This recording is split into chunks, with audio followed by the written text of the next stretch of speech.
Dubai का वो मशहूर शख्स जिसने रेत के सुनसान इलाके को विकासशील देश बनाने के लिए अपनी सारी दौलत लगा दी और आज दुबई एक global destination, global hub, third most travelled city बन गया है। आज से 20-25 साल पहले यहाँ केवल रेत ही रेत हुआ करते थे। दुबई के पास न तो अपना खाना है, न पानी है, न अपना कोई मिनरल है, न अपना कोई गोल्ड है, फिर भी दुबई अमीर कंट्रीज में से एक है और इसके पीछे कहीं न कहीं शेख मोहम्मद राशिद अल मखदूम का हाथ है। ये दुबई के रूलर, दुबई के प्राइम मिनिस्टर और एक विजनरी लीडर भी हैं। दुबई के शेख का कहना है या तो नंबर 1 करो या फिर कोई भी चीज दी ओनली 1 होनी चाहिए। अगर मॉल भी बनाएंगे तो दुनिया का सबसे बड़ा मॉल दी दुबई मॉल बनाएंगे। अगर टावर भी बनाएंगे तो दुनिया का सबसे बड़ा टावर बुर्ज खलीफा खड़ा कर देंगे। इन्होंने समंदर के ऊपर man made island palm Jumeirah island बना दिया। इन्होंने अंडर वाटर ब्रिज बना दिया, अंडर वाटर टेनिस खेलने का अरेंजमेंट कर दिया, सबसे एक्सपेंसिव 7 स्टार होटल बुर्ज अल अरब बना दिया। बिना बुकिंग किए आपकी इसमें एंट्री भी नहीं होगी। इनको जो भी करना है या तो नंबर 1 या तो ओनली 1 करना ही पसंद करते हैं और ये सब शेख साहब की अर्निंग सोर्सेज भी हैं। दुबई के शेख मोहम्मद बिन राशिद अल मखदूम के पास दौलत का इतना बड़ा खजाना है कि बुर्ज खलीफा जैसी सबसे ऊंची बिल्डिंग जिसे बनाने में $1.5 अरब का खर्च आया है, शेख मोहम्मद बिन राशिद अल मखदूम ऐसी 10 बुर्ज खलीफा और बनवा सकते हैं। दुनिया की सबसे महंगी कार बोट टेल जिसकी कीमत 200 करोड़ रुपए है, मोहम्मद बिन राशिद अल मखदूम ऐसी 500 से ज्यादा कार खरीदने की पावर रखते हैं। शेख मोहम्मद बिन राशिद वर्तमान में यूनाइटेड अरब अमीरात के प्रधानमंत्री और दुबई के शासक होने के साथ साथ दुबई वर्ल्ड और दुबई होल्डिंग कंपनी के मालिक भी हैं। कई एस्टीमेट के मुताबिक दुनिया भर में इनकी डायरेक्ट और इनडायरेक्ट प्रॉपर्टीज या इन्वेस्टमेंट को मिलाया जाए तो दुबई के रूलर करीबन $15 अरब के मालिक बनते हैं। इंडियन करेंसी में बात करें तो ये रकम 1100 अरब रुपए बनते हैं। अब ये बात तो श्योर है कि इतनी मोटी रकम जिस शख्स के पास होगी तो उनके खर्चे भी उसी लेवल के होंगे। शेख मोहम्मद की कार कलेक्शन में एक मर्सिडीज AMG G63 है जिसकी कीमत 3 करोड़ रुपए है, एक मर्सिडीज G650 जिसकी कीमत 10 करोड़ रुपए, एक बुगाटी वेरान पेगासो जिसकी कीमत 9 करोड़ रुपए। इसी के साथ साथ रोल्स रॉयस घोष custom gold Koenigsegg CCXR Rolls Royals Phantom जैसी तमाम लग्जूरियस कारें मौजूद हैं। बिना छलके आप चाय को बड़े आराम से इन कारों में पी सकते हैं। इन कारों को ऐसे एडजस्ट किया जाता है कि ब्रेकर आने पर भी आपको मालूम नहीं पड़ेगा। दूसरे शब्दों में कहें तो आपको इस कार में बिल्कुल भी हचका नहीं लगेगा। शेख मोहम्मद बिन राशिद लग्जूरियस कारों के दीवाने हैं, इसमें कोई शक नहीं है। इसी के साथ दुबई के शेख को रेस के नस्ली घोड़े का इतना शौक है कि दुनिया में जहाँ कहीं भी कोई अच्छा घोड़ा नीलाम हो रहा हो तो शेख मुंह मांगे पैसे देकर उस घोड़े को खरीद लेते हैं। अभी हाल ही में शेख मोहम्मद ने दुनिया की सबसे फुर्तीले घोड़े को $4.3 मिलियन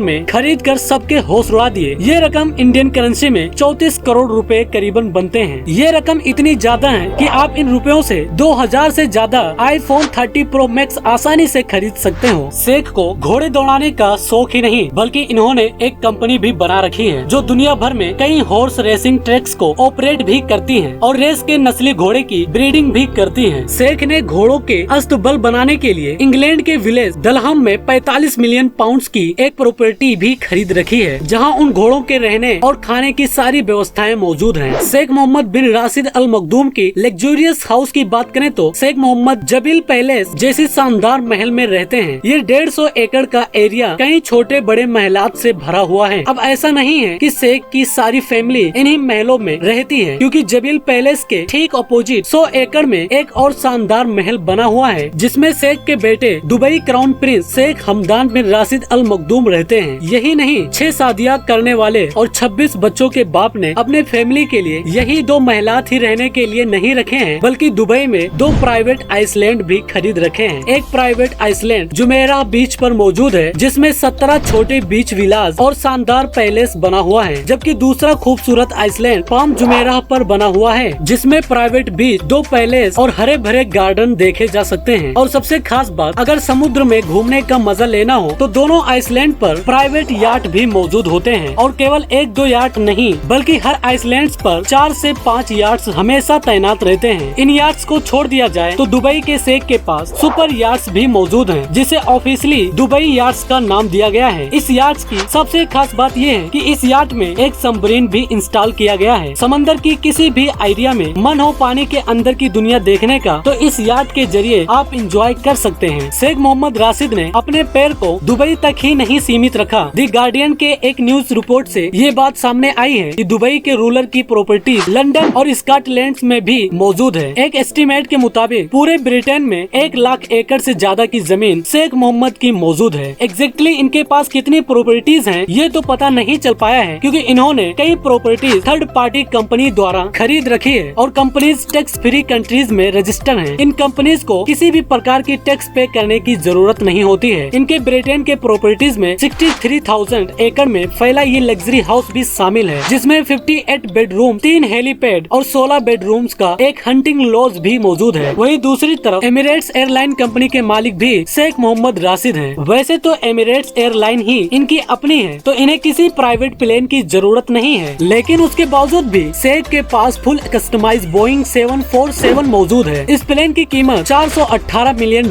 है, जो करीबन 3,260 करोड़ रुपए बनती है। शेख मोहम्मद राशिद ने दुबई को दुनिया के नंबर 1 टूरिस्ट डेस्टिनेशन में तब्दील कर खूब पैसा कमाया है। एक समय था जब दुबई को सबसे गरीब माना जाता था, क्योंकि दुबई में ज्यादा पेट्रोल या डीजल नहीं था। उन्होंने इसे दुनिया के सबसे बड़े शॉपिंग मॉल में बदल दिया। दुनिया इसे एक टूरिस्ट स्पॉट के रूप में देख सकती है। शेख मोहम्मद राशिद अपने पिता के जाने के बाद दुबई के राइजिंग के लिए जिम्मेदार हैं। वो जनता के प्रति अपने डाउन टू अर्थ रवैये के लिए जाने जाते हैं। तो गाइस, दुनिया का सबसे बड़ा होटल कहाँ है? आप हमें कमेंट करके जरूर बताना।